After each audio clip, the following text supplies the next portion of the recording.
The Liverpool versus Newcastle reaction video will be out after this, but for anyone who hasn't watched the live stream, I thought that we'll be doing some initial match reactions after the game. Just initial thoughts after the match, feelings. I'm a bit mixed. I'm like buzzing, but there's part of me, I think I might be one of the only ones, I'm just like so peed off with how that game ended up.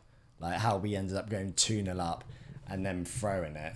But I really don't want to focus on too much of that. Like the fact that Rio's come on, 16 years old, and scored the winner in the manner that we have. That's twice now we've scored late winners from subs coming on as well. And for two players who were not really like hype, Chiesa and Rio are not the guys. Yeah. So for them to do it, yeah, it's cloud9. To be 2 out of 2 wins already, great. Just as many cons as pros I see at the moment. You said before you think set pieces have been will be an issue for us this year. That's 2 set pieces we've conceded from. Yeah. You still stand by that? Well, or do you think that's just Newcastle being giants? I think it's a bit of both. I think in the Bournemouth game, set pieces weren't so much of an issue, but they're not known for their set pieces, Bournemouth. Like they're quite a small technical side. Going away to Newcastle is one of the hardest grounds you're going to face, whether it's like Arsenal, City, and then probably Newcastle away from home. And it was quite early on obvious that they were going to try and bully us like they always do. That midfield three of Joe Linton, Bruno, Tonali is just a nightmare to deal with. And the fact that we're a bit of a smaller team now, Verge isn't there, honestly. We're conceding constantly from set pieces or throw-ins. He wins everything, that man. But yeah, we're just not good enough at times. Was he your man of the match, Verge? Verge was, yeah. I thought Ali played really well, made big saves. Thought Don was solid, especially playing right back throughout most of the game, and then did a job in midfield. 1 or 2 others which were okay.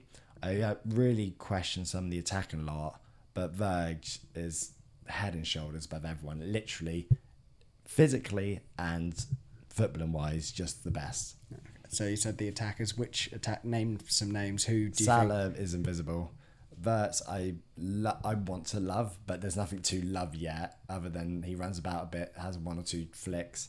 Just have not seen him twice. So that's 2 of our best players on paper. Just have not seen in either of the games. Salah has still managed to stat pad though in both. Is that a system issue or individual issue? Because if it's happened twice and we know they're both great players, is that an issue of how we play, where that we're sort of we seem to constantly be going down that left-hand side? Yeah, I'll start looking at it like maybe we're either trying to look for them too much or vice versa, and we're not looking for them enough. We're trying to build like elsewhere to then give it like make them the star moments, which has sort of happened again. Salah got his late one last week against Bournemouth. He got the assist, even though technically Dom did all the work with the step over, which was beautiful. But yeah, there are massive issues in this team, but the fact that we've managed to win that from the position we put ourselves in, they didn't do that to us. We just threw it away. So wound up with how we've let them back in the game, but yeah, to win it like that with him. We'll quickly go through. So obviously, the red card incident. Straight red. We couldn't believe it. Did you think he's cost him the game there? I thought, mainly it's down to him. I thought Eddie Howe got it wrong. I said to you at half time, I thought what they should do is a 4-5.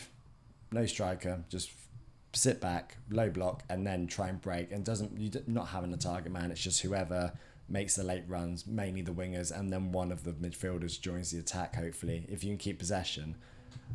But he went for a 4-3-2, which meant there was always space out wide with our fullbacks, and the midfields couldn't get across, and their 2 centre forwards, Barnes and Alanga, just couldn't press anyone. So we just easily passed through him. We scored so quickly, which helped. But I thought Eddie Howe got it wrong, and I still think he got it wrong when they went 2-2. You were saying, just shut up shop. That was your point. They were celebrating like mad. That was it. They stole it off us. And then they still kept going for it. And I get it because the atmosphere and everything, but just pick your battles. Like that was it. They done what they had to do. Yeah, don't overboard it. It's the difference between you pick your battles and you've won. That was a win for Newcastle and a loss for us. Yeah. At 2-2, but obviously not the same there. how do you feel about Ryan Gravenberch's first game back? Do you think looked better with him in the middle? I think we looked better with him. I think it wasn't his finest game, but I think, like I said, going away to Newcastle in midfield might be one of the hardest games you're going to get. So I think he held his own. The goal he took was nice. But yeah, it's hard to compare. I thought we did enough in midfield to not lose.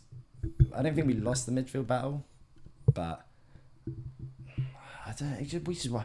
We cannot win the. I will say it now. I've said it multiple times. We cannot win the league if we're going to concede 2 goals a game. I said that before the season started to you. I said in the Community Shield with Palace, and I said last weekend in the Bournemouth game. Buzzing with Chiesa scoring, great moment. But I remember saying, even when the goal went in, we can't be a team that plays you score, we score.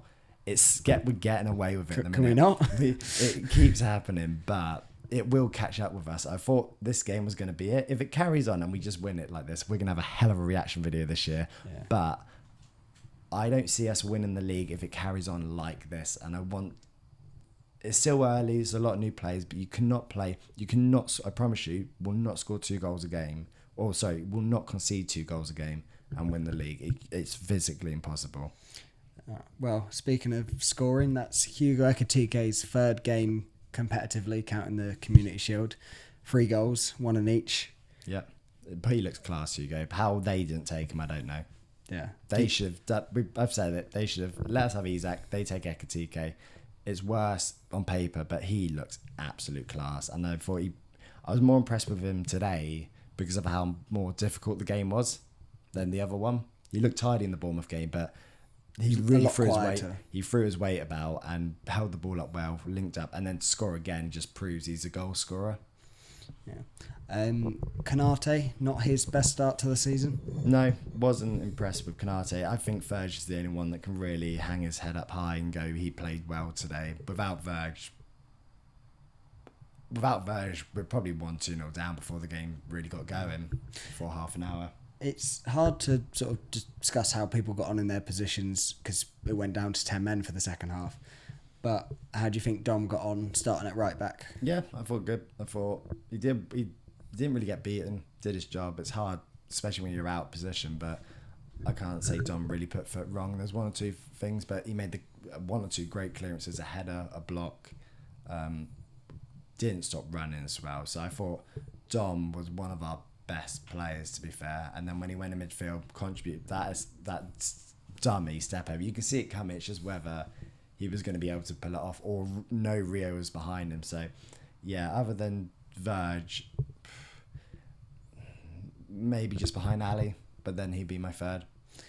That dummy leading us on nicely to the final goal with Rio Ngumoha's first Premier League shot.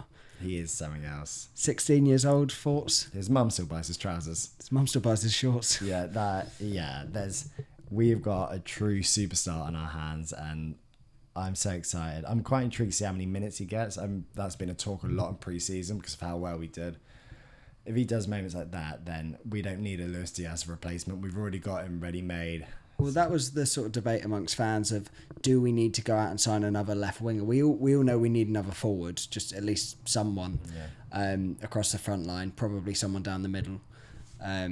But do we need another left winger now, or is that left-hand side Gakpo and Rio? Yeah, I mean, if we look at it, Gakpo, Rio left, middle, hopefully Isak, Ekitike, outright, Salah, and then it can either be Frimpong, Chiesa, Harvey Elliott, and there's enough that can float between, and then Wirtz can do it as well. So I think if we get one more, it doesn't look as bad now because of how Chiesa and Rio both scored. If they haven't and they've done nothing, and we would have dropped points in both those games too, I think we'd be crying out for an extra one. But they've both proven that they can do it. So do we just hold on? But yeah, the composure from him, for when he was coming to him, I thought, please just don't balloon this or hit it at Pope's hands and catches it. The finish, and to not even take a touch, to hit it first time, so he gives him no chance. The composure, the biggest kick of that boy's career. All 3 brilliant finishes. Yeah. And both Newcastle goals, obviously sort of just long ball, but still both to what you'd say our strengths were. Going into the next game, Arsenal, they've just come off a 5-0 win against Leeds. I'll take nothing off that. No, but a we score, you score against a team that have put 6 or 7 goals already in 2 games. Yeah. Do you think that will work against them? I don't think it might work against them because it's worked twice. I just don't think throughout the season it's going to work. So we might again get away with it if it becomes that. But Arsenal don't concede 2 goals a game. To be fair, Newcastle aren't a team that concede 2 goals a game. So unless our attack is that great, and I'm just not seeing how like amazing we are scoring 7 goals in 2 games. Yeah. But you say our attack's not great. I mean, obviously they are great. No, it is great. But we've had Salah, Chiesa, Rio, Ekitike hit the back of the net so far. Gakpo, did he get one in the opener against Bournemouth? So that's 5 different forwards in 2 games that have hit the score sheet all once each. And Ekitike twice. I don't doubt that we're not going to score goals. I just think there'll be a time where you might concede as many. Like 2 goals should be enough today. Yeah, we shouldn't have had to go get a third in the last kick of the game. Yeah. That should not be the case. So, especially when they had 10 men and we were dominating that last bit. That's fair enough. And sort of final thoughts then. Alexander Isak derby. Do you think that win helps us signing him or hinders it or has no impact whatsoever? I don't think it helps. I don't think it really does too much. I think the only thing it does do, if Newcastle win, it makes it a bit easier to go, why are you leaving? Like, we're as good as them. If we keep you, we can push on.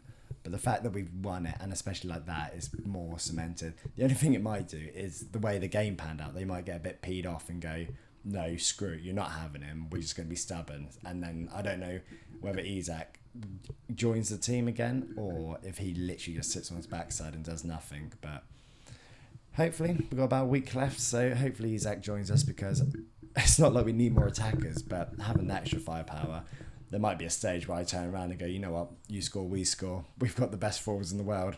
Lovely. Well, thank you for that, Ty. Yeah. Tell the people when the reaction video will be out. Very soon. The reaction video will be out very soon. Make sure to like and subscribe. Like and subscribe. I think Kieran behind the camera.